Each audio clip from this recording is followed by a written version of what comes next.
Hey guys, my name is Shayla. Welcome to my channel. If this is your first time here, we talk about motherhood, pregnancy. Now we're getting into children because I have a 4-year-old, a 2-year-old, and a 5-month-old. And I've talked about all the baby things. So we're moving on to more of the big kid things and like more focused on us. Focusing on a lot of mindset stuff because I've learned through motherhood that mindset is everything.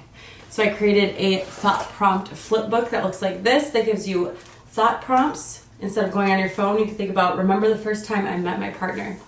I also created a positive mindset guide. This is for if you need to acknowledge your circumstances, accept them, and then adapt to them to be happy. Because for me, I got stuck a long time and just like, I don't like what this is and I don't know how to be happy because I don't know how to change my circumstances. Well, if you can't, you gotta work with them and you can be happy. So if you need something like that or just to enjoy motherhood, please go check it out. If you have any questions about it, DM me on Instagram. It's Hey Shayla. Go follow me on Instagram. If this is not your first time here, thanks for coming back. We're in a new location because we're improvising. The baby's sleeping upstairs, Seth and the girls are in the living room, so I'm in the office, but we're just working with what we got. If you are new here, welcome to the chaos. Today we're gonna talk about homeschooling because it's been on my mind for if we're going to or not, and I'm really close to the camera too. Here, let's see if I can back up a little bit. It's been something that I have been thinking about since Leo was born. Actually, since like 2014. When I first started this channel, I was traveling full time and I would just go travel places for like months at a time. And one summer, I did a season in Alaska. And I met the coolest people there. Like, Alaska's about the people and obviously the mountains and the ocean and all the incredible things. I met a mom there who was homeschooling her kids and I was like, this is pretty cool. Like, you get to spend all day with your kids and like relearn everything. Like, the nerd in me loved it. It's kind of been on my mind since then. And then I had kids. And I was like, oh yeah, we'll figure it out. Well, hello. She goes to kindergarten next year. And I'm like, wait, what? So now is like the time to figure it out. And so Seth and I have been like talking about it. He's like kind of on board. And I'm like, I want to homeschool. I feel like I don't have enough time to work or have me time or whatever now. People are like, oh yeah, just wait till they go back to school and then they can like go be in school. And I'm like, that will never happen if I homeschool. So, before I get into the nitty gritty, I'm gonna talk about the sponsor of this video. If you have kids around the age of kindergarten, Hiya. These are multivitamins. So I have the vitamins, the probiotics, and they just started these greens. And at first I was like, greens, that's cool, but it's chocolate flavored. So we have chocolate milk, we have hot chocolate, and the kids think that they are just lucky. They're like, can we have hot chocolate? And I'm like, sure. And I give them greens. And what I like about Hiya is that they give you these reusable containers, then they send you monthly refillables to put in here so that we're not having a ton of waste, which I love. There's also no sugar in them, and they come in these, they look like this. I really like them, my kids really like them, and I feel like I'm cheating with this, to be honest. So if you're in need of some vitamins for your kids, go check out Hiya, hiyahealth.com/HeyShayla, and you will get 50% off your first order. We love them, we use them all the time. Okay, starting with that, that's thing number one. I feel like maybe it's more of like a preschool thing where you like all the illnesses and like daycare. Maybe as they get to 5, I don't know, if you have kids that are in kindergarten and first grade, does the illness slow down? That's one perk. I'm like, we're gonna be sick less because we're not gonna be in school. In order for me to like continue to get my work done, we're gonna have to get some sort of like nanny babysitter situation where I have like my work hours where it's like, okay, we're together all the time, we do all this play stuff, we do school, we do this, but I need to work and you're not going off to school for me to get this done. So we're gonna have like a nanny come for a few hours a couple times a week because Seth will be home too, so I can work when he's home, but that way I have like designated time. But I thought to myself, maybe do like 3 days where you work and then get a 4th day where you get to like run errands or just like go do something else. Just go get your me time, go work out, go walk around a lake, I don't know. But even then I'm like, why would I go walk around the lake without my kids? So our daughter is going to go to kindergarten next year. So we had to decide, what are we gonna do? And she is in a Spanish immersion right now. So she's learning Spanish, which I love. So part of us was like, okay, well, it would be nice to continue to do kindergarten in Spanish. But then I looked and there's no half programs. Like when we went to kindergarten, there were like half days. I like can't wrap my mind around sending her to school for a full day of kindergarten. And so I overheard her telling Seth, she was like, but Dad, if I go to kindergarten, then I'm only gonna be home for dinner time. And he's like, what? That's not true. And she's like, that's what Mom said. And I was like, I sure did say that because it's true. Kind of talked about this on Instagram a little bit and people were like, so what's like, why do you want to homeschool? And I think that's really interesting because I feel like everybody kind of has different answers, but they all kind of are the same. So for me, I feel like kindergarten especially, they just need more time to play. She's only 5. In Minnesota, you don't have to legally go to school or like report to anyone until they're 7. So instead was kind of like, I don't know, should we not? I was like, just let me try. I can't screw up kindergarten that bad. So let me see if we can get in a groove with kindergarten. Let's give it a go. Because in kindergarten, I think they need like 30 to 40 minutes a day. And Aaliyah likes to learn. She's just like me. And so I think it'll be fun. It'll be interesting. And I feel like this is, for most people, like butting heads, like where they're like, I'm done. Or they're like, Mom, I don't want to do this. And you're like, well, we have to. I don't know. But I'm excited to like try and figure that out. Because I just read this book called The Call of the Wild and Free. And it's about homeschooling. And she's literally like, you're not trying to replicate the classroom. So you're not going to be like, here's our whiteboard, here are your classes, I'm your teacher, let's get out our textbooks, blah, blah, blah, blah, blah, blah. Instead of being like, number 1 plus number 2 equals 3. You get to just like do it on the fly. So you're like, okay, I do it with her now. When we play store, we have a little cashier thing, and she'll be like, I want to buy this water bottle. And I'm like, okay, that's $2. And this is $1. So how much is it going to cost total? 2 plus 1. And then I have her count my fingers. I'm like, okay, cool, $3. And then I have her go 1, 2, 3. So like, that's how we're teaching math. And I think everybody does it differently too. But this Call of the Wild book, Call of the Wild and Free, it's pretty good. It's a little bit looser than I probably will be. I don't know, we'll see. Because I'm pretty loosey-goosey. So I'm gonna need some structure to keep me on track. But I'm excited to relearn it all. So in kindergarten, I feel like they need more time to play still. Another reason is I want to double down on their interests. And okay, here, this is super tangenty, but this is like how my mind works. So I recognize that the ability to homeschool is a privilege. I feel like there's both. There's moms that are like stay at home and they're like, I could never do homeschool. And there's moms that have to go to work and they're like, I wish I could do homeschool, but I have to work. So I feel like to be able to want to, and to be able to, I feel very grateful for that ability, I guess. And I'm curious to see how my work will change. Because currently my income is used. Like we use the income from me. So I have to keep it up. Another thing is I am like so afraid of safety in schools.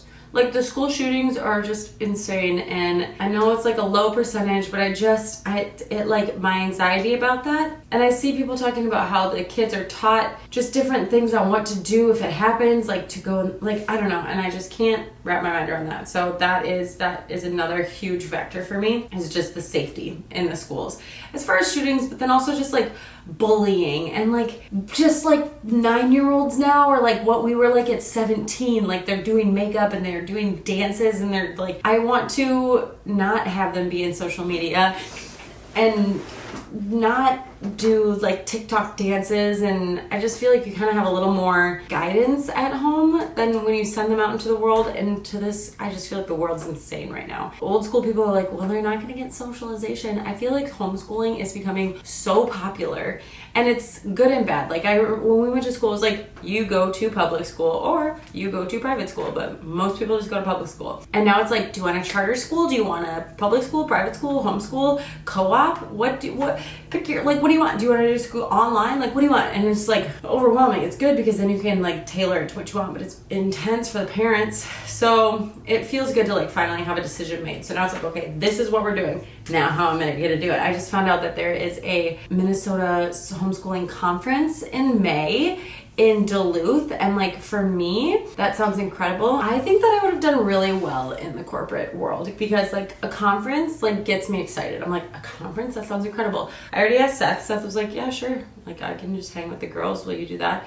The other part of me is like, do I get like a cousin or something and have the girls come up with me? I don't know what, if it's my anxiety to leave them or what. But so I'm excited about the conference. There's also this like, I can't remember the name of it, in Minnesota, where you go have like a consult with this person who like lays it out and makes you feel so much better about it. Can't wait to do that. I gotta get that figured out. In my dream world, this is how homeschooling looks for me. We have a nanny who is Spanish speaking so that she can speak to the girls, the children, in Spanish, and we can keep that Spanish element. In my dream world, we live in a home where we can have an au pair. We also travel 1 month of the year. We're gone for a month. So we like get an Airbnb in Italy and we are in Italy for a month, or we get an Airbnb in Arizona and we're in Arizona for a month, or whatever. We just get to go live somewhere for a month. So I'm just gonna put that out into the universe.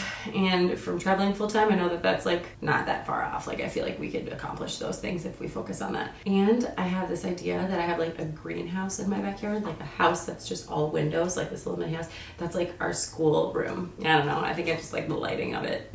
It's some weird, like I feel like that's something that I would do to start off, and then I would never use it. So I'm gonna just wait. It's like having a baby where you want to get all the things, and then you get all the things and you don't use all the things. Instead, just wait. And then when you're like, I would really like them to have a desk, get a desk. This is working how we're doing it, but it would be much better if we had this, get that. So like accumulate as the needs come instead of an anticipated need. This is good. And then a lot of homeschoolers are religious, I'm learning. Like there are a lot of co-ops through the churches. There's a lot of like religious curriculum.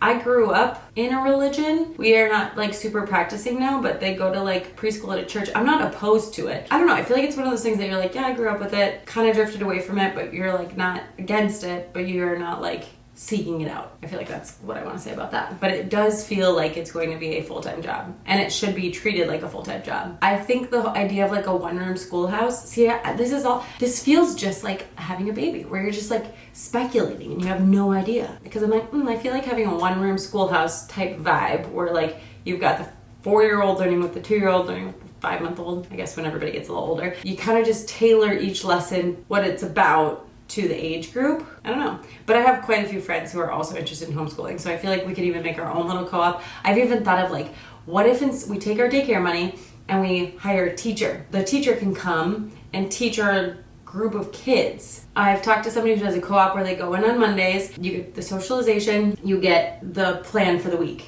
So then the rest of the week you do that, and then on Mondays you go again. I like that because that will give me a little bit of structure and a little bit of guidance, but then like the flexibility to do what I want. Oh, doubling down on their interests. So if she's like super into theater, cool. We get to be at the theater like 5 days a week if we want to. If they're loving gymnastics, awesome. If they want to do computer programming, incredible. We can like do more of that and like invest more time, invest more money, invest more interest in those things, which I think is really cool. You can also do sports through the public school in Minnesota. I think it's different state to state. So like that's awesome, because I feel like sports are so good for socialization. They're so good for like learning teamwork. They're good for being coachable. They're good. There's so many things that sports I think are good for.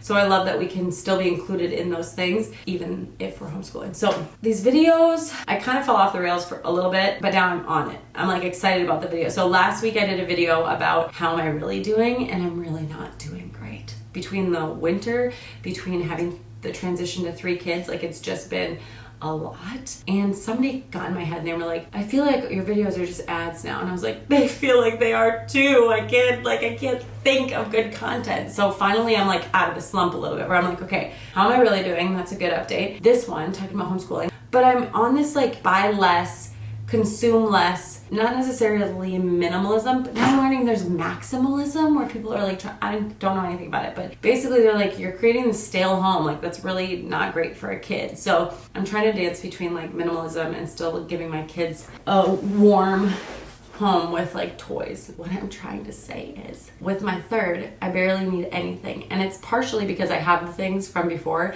and partially because I'm like, my kid would rather play with a spatula or a whisk than the toys that we have for them. But people have this complex about like not giving their kids or providing their kids with things. I don't know. I'm just like, no, your 1-year-old, we did not give our 1-year-old anything for Christmas. Nothing.